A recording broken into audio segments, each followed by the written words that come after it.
see, share this bad boy.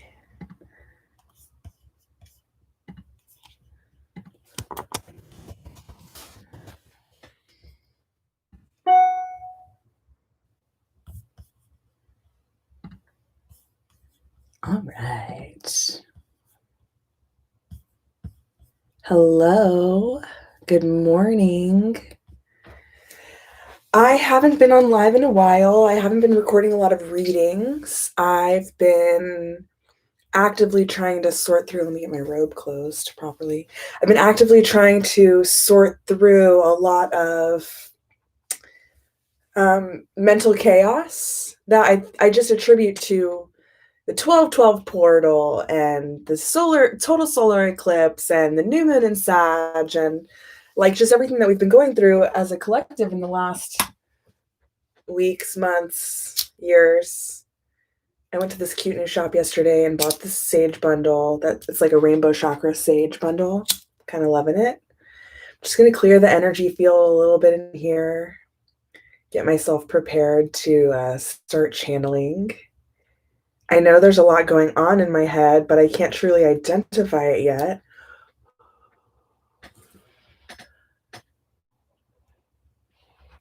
So I'm going to see what the cards bring. And maybe it'll bring some clarity, and maybe I'll have some channeled messages to deliver as well.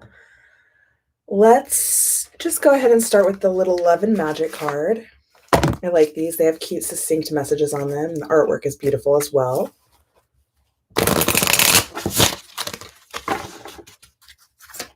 I've got a lot of little projects rolling around in my head. They aren't quite happening yet. I'm not sure why. There's a click I'm waiting for.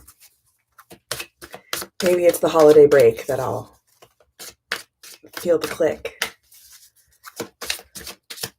If you're here watching this video, I would appreciate so much if you would go ahead and hit thumbs up. Subscribe to me if you aren't already. If you see anything that resonates. Yes, I'm making a video.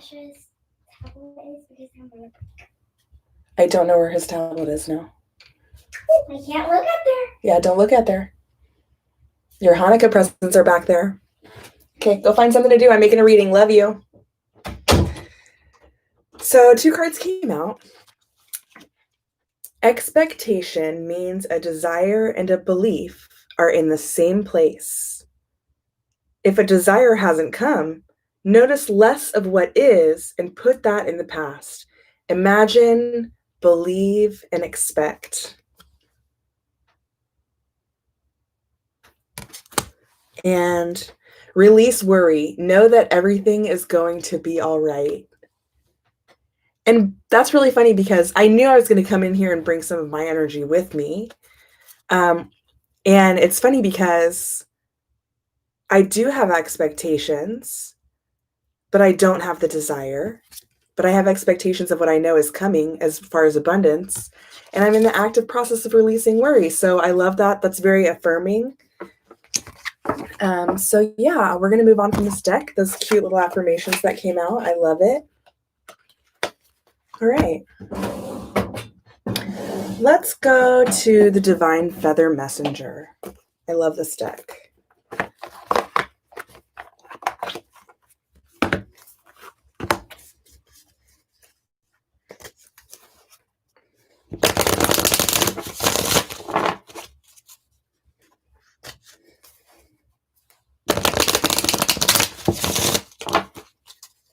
Please like, share, and subscribe. Yeah.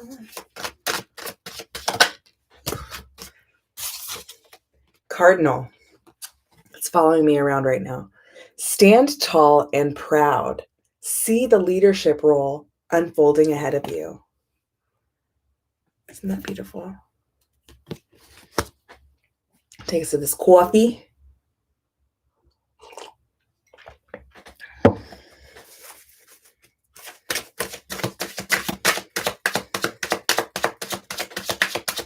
Spirit, show us what we need to see.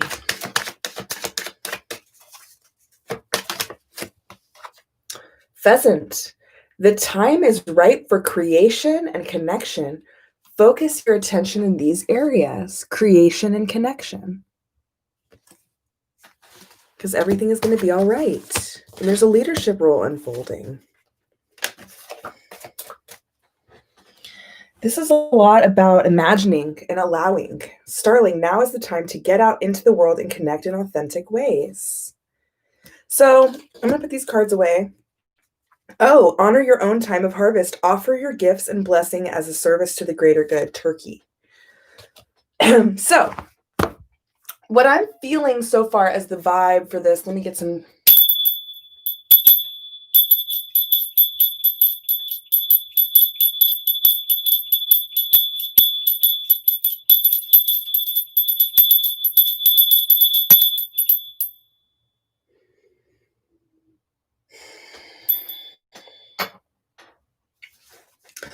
What I'm getting out of this so far is that this is a time to look away from our past and look toward our future while also maintaining our presence, right? And I know that sounds kind of cliche, but it's a really difficult thing to do, especially around the holidays, to separate from our past because it's so much about family and past experiences that we're like reminded of because of the way that we create specialness around this time of year, especially in the United States. I can't speak globally, but the majority of the people that might watch this video, I would assume, are probably like in the holiday season of their life right now.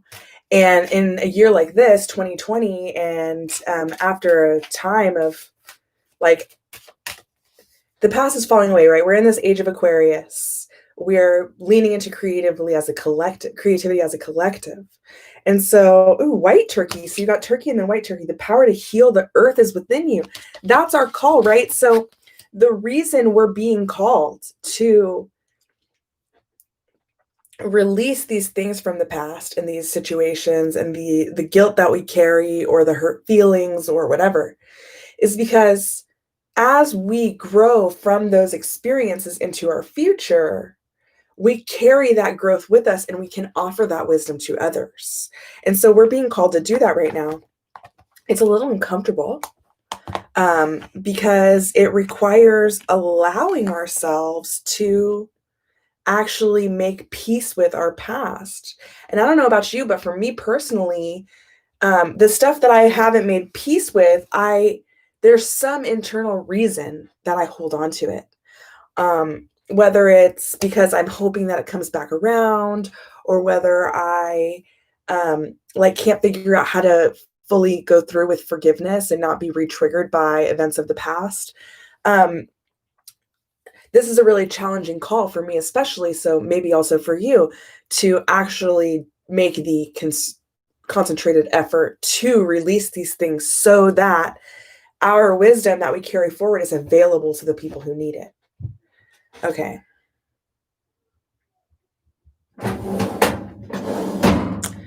Let's pull a Wild Offering Oracle card. Just one.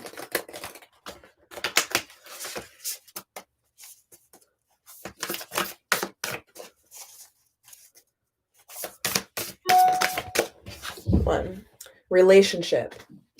I call in the infinite power of love to take over this union in every way. May it now fully belong to the divine. Let it unfold in the perfect way for each of us. I needn't fear letting go of control. My needs are always abundantly met. So I feel like that's relationship message is what we're really focused on here, because that's kind of what I was talking about with needing to release. It's not necessarily that we have to give up the idea that it's possible, but really what we have to release is our attachments to outcomes, right? Because we can't read the future. And no day is promised to us. So I've got the Awakened Soul Oracle out now. And so what I'm asking for from Spirit now for us is practical advice about how to go about this process that we've been asked / called to do through these cards.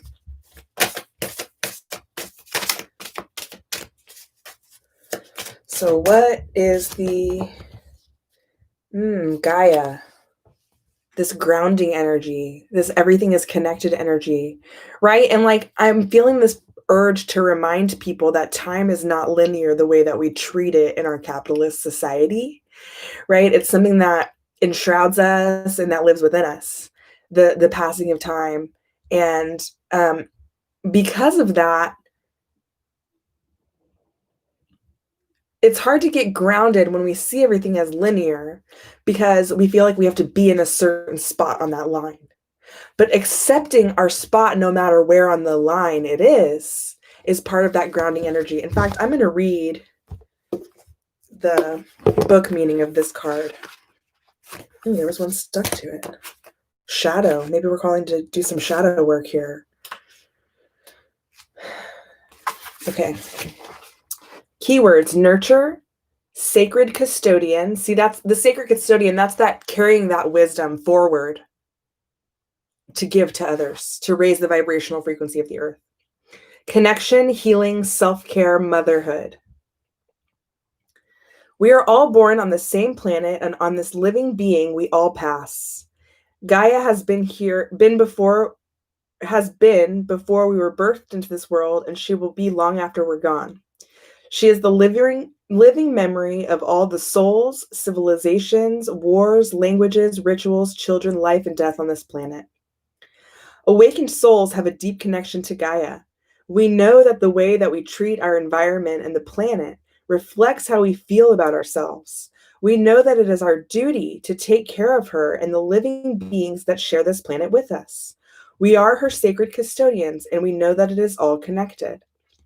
The depiction of our awakened soul holding and being surrounded by the elements, deeply connected as one with them, shows our connection with Gaia. If you have received the Gaia card in your reading today, you are being asked to nurture yourself in a deep way. So the advice for how we can move forward, give these relationships over to God, and allow our wisdom to make us teachers in this world is nurture yourself in a deep way. Self-care can come in many forms, but it has to be something that truly allows you time and space to feel refreshed and recharged. You are being called to nurture the connection that you have with the sacred in your life, especially the sacred feminine. Take time to allow this space. This is the journey of the awakened soul being in alignment with the natural rhythms of life, the cycles of the seasons, the moon, and the magic and natural wonder that we are gifted with. This card is also a call to arms for the sacred earth warriors who are the protectors of the animals, children, and all living things on Gaia. You are being asked to put your spirituality into practice and to be of service to others. Every little action helps. Every act of love and kindness creates positive change. I am deeply connected to healing myself and Gaia. So the personal reflection question: what act of self-care can I carry out today? Now, I don't know about you, but this idea of putting things down so that we can move forward with like the mission of our life is highly confirmed by this card, which is really beautiful to me. So I hope that it registers that way for you too. If it does, I'd love a comment letting me know. Also, if you like and share and subscribe videos and make comments on it, and it like ups the searchability factor of the video and more people can get these messages. So it's doing a favor for others as well as me. Well, we're supposed to be healing and caring for ourselves. So let's go to the healing mantra.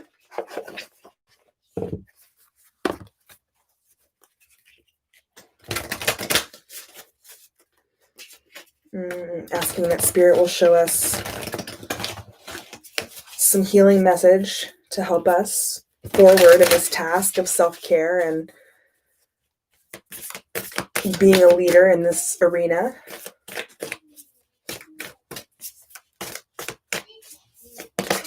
There it is.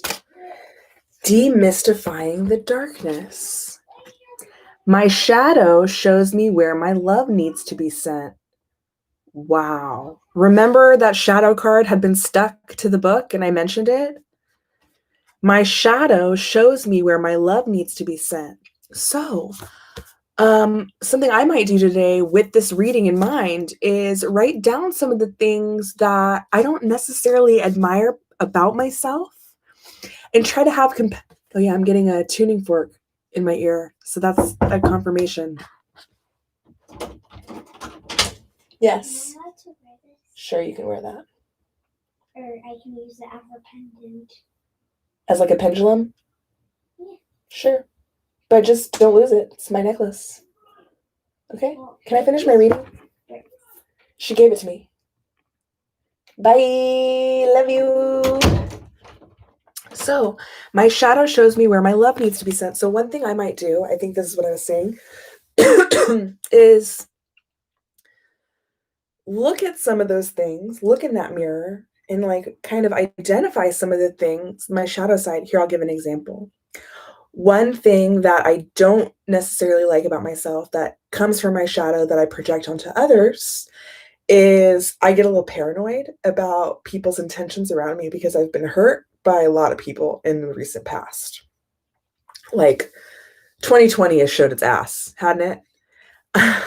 Anyway, so, but one of the things that I do is that people that I do have close long-term relationships with, or the people that I do trust, I sometimes tend to have some mistrusting feelings when we're in conflict. That comes from the paranoia of being treated that way again. But honestly, my shadow side reminds me of my own ability to be that negative force in others' lives and the reminder that I have been. And so I need to look at that part of myself and have compassion for it. Now that's not an excuse to continue doing it. You know, when we make amends to people, it's not just saying we're sorry, but it's about saying we're sorry and then doing it right about face and walking away from that behavior to the best of our ability. And so like that's where amends come from. So we demystify our dark sides by looking at it straight in the face, looking in that mirror, getting to know ourselves a little bit better and saying, hey, I don't like this about you, but that's because you need to heal and I'm going to take care of you. So let's do this together, right? It's like being your own best friend. I'm going to pull another healing card. I haven't been this stuck in a minute. Let's see what comes out.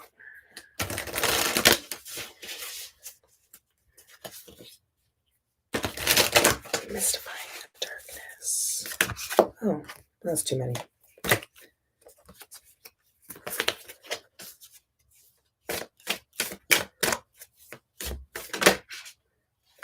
Balancing the brain. I can be and do all at once. Wow, these look really related to each other too. Let me get closer. So as we're going through this demystifying the darkness, as we're looking at that shadow, we're balancing the brain.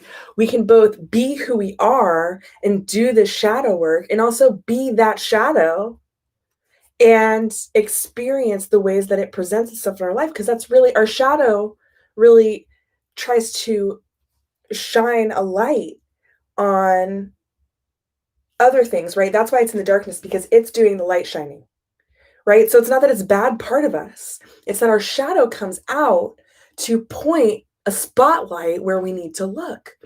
So what we can do, oh, look at the bottom. I help others feel empowered by acknowledging their gifts, inspiring others. That's what I've been talking about. We have to do this healing in order to be leaders in our spiritual community, in our friendship circles, in our families. We have to do this work, and they have to see it working in us.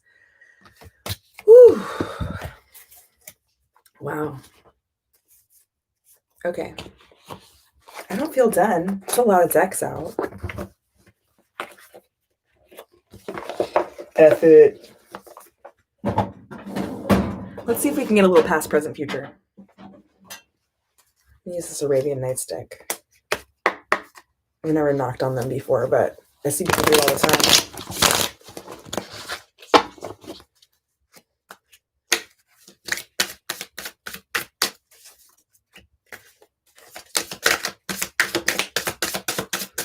I'm looking for a past, present, future, and I'm hoping we'll get a clear message on that.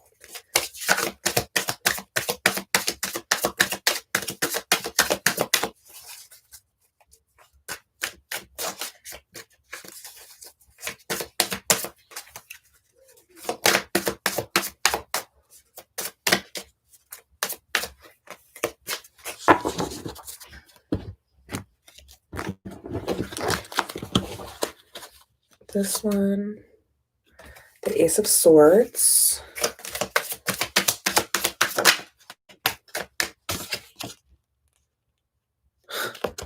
The Ace of Wands.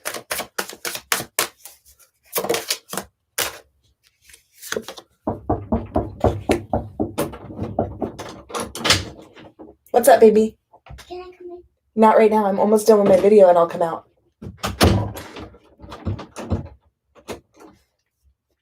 And the Five of Swords.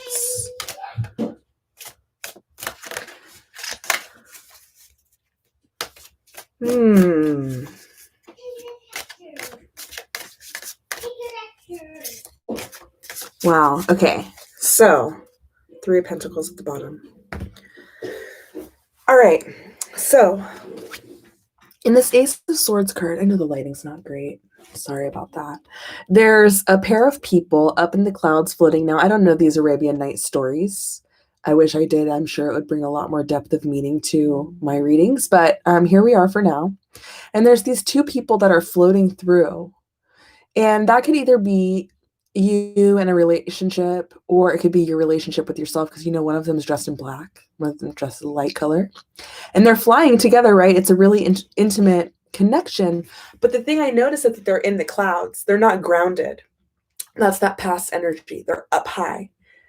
Now, the present energy is another ace, the Ace of Wands. So it's like this new movement, right? So this is where at the beginnings, right? A new beginning is in the one. So this is the beginnings of that mental energy. But because this is a sword, right? So that's mental. So head in the clouds is kind of the message that I get here. And not connected, not grounded, not actively working towards whatever, And then the next card that came out was this Ace of Wands. And that, if you look, there's all this nature, and there's these like different sized deer eating in a field, and they're not really moving a lot, right? They're not moving. Right now, they're eating, casually resting. These are animals at rest, casually in nature. Now, they're wearing sweaters. So, maybe they're pets or something. I'm really not sure. They're like wearing like little, like kind of like, it looks like kind of like magic carpets, but also kind of like the little pad you would put underneath a saddle on a horse. So I'm not really sure what that's about. But what I do notice is, well, one of the deer is looking directly into the face. And so I feel almost kind of like that's saying that it's like someone looking towards each other. And so while the head was in the clouds, now this is like staring at the shadow face on, right? And like growing comfortable with it and restful in this slow new beginning, slow action in the Ace of Wands. Then we have the Five of Swords. So what I see, and it's on the ground, right? Not in the sky. So Five of Swords is more like this halfway there point. There's all these different types of birds in this, like tons and tons of birds, like a whole flock of white birds flying, and I see like a peacock walking and all sorts of different types of birds here. And this person is walking with a sword drawn into this courtyard full of birds and like these huge water fountains, and it's really ornate. And what I'm getting from that energy, the future energy versus the past energy of being in the clouds, is really grounded and able to face and process a lot of things because of the work we're doing slowly right now to clear our minds, bodies, and spirits, right? So then we're armed and ready for the mental battles that come. We're not in the clouds. We can't get knocked down so many pegs, right? Because we're in this more grounded energy and we're ready to face it.